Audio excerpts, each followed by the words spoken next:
Hey, welcome everybody. It's Jeff Williams, Old Pops here, and today I'm out on Grand Lake of the Cherokees using my Garmin electronics to help me find crappie that are staging in these docks that we have all over the lake.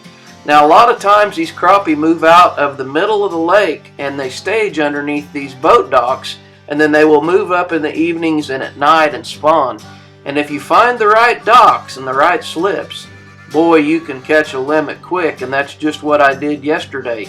Now right here, I am pitching a go-go minnow in an open boat slip, and man, I caught a really nice crappie out of that slip right there.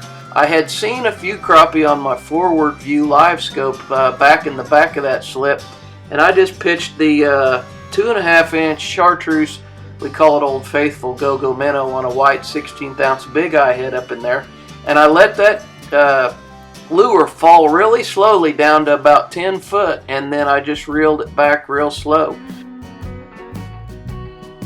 Now you can get into some pretty hairy stuff out there too, and a lot of times the slips that are the tightest, that have the most shade in them, are where a lot of the crappie are.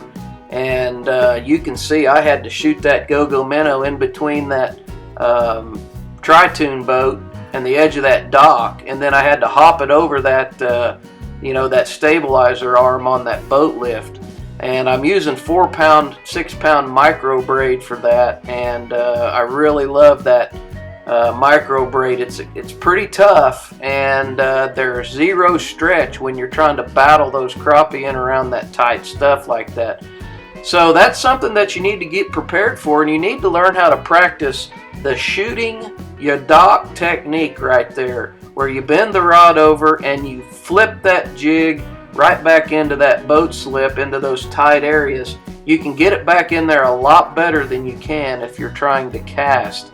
So that is one of the methods that you need to learn how to do if you come to Grand Lake. Now here you can see I am pitching in an open boat slip, which is a whole lot easier. And again, I drove by this slip, I identified some crappie at the very end of this slip, and you can see I'm just slowly reeling that go-go minnow down through that slip and targeting the active crappie that are in there.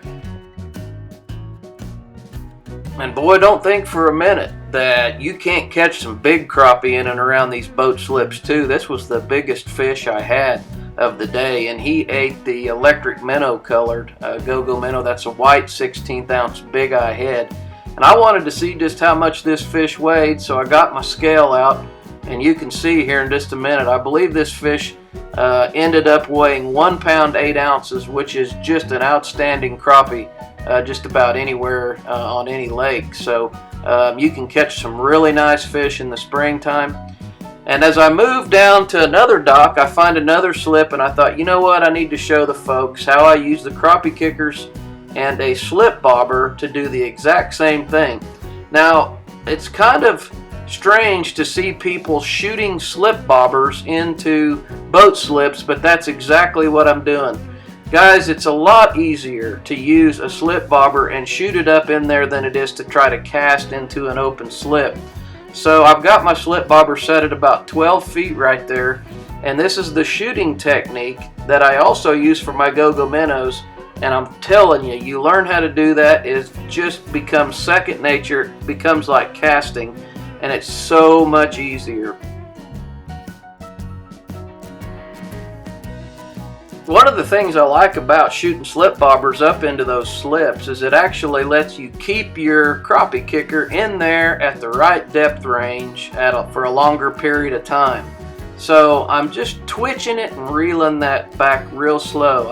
I'm not doing anything special with it, because you can see those wind waves out there on the water. They're actually hopping that bobber up and down a little bit, making that crappie kicker look like it's alive under the water. So every now and then I'll just give her a little twitch and give it a little pop, but I reel back real slow. And you got to look for real subtle bites, because a lot of times those crappie will just barely hit that thing, and all you'll do is you'll see your slip bobber kind of raise up or pull down slightly. It's not always a slam dunk where your bobber goes under. Well, that's it for me. I've got my limit. I appreciate you guys hanging in there and watching the video with me. I'm getting ready to head back into Shangri-La Resort and clean my fish, and I really hope these tips help you become more successful, and make sure the next time you're out on the water in the spring you don't pass up a good boat slip. We'll see y'all later.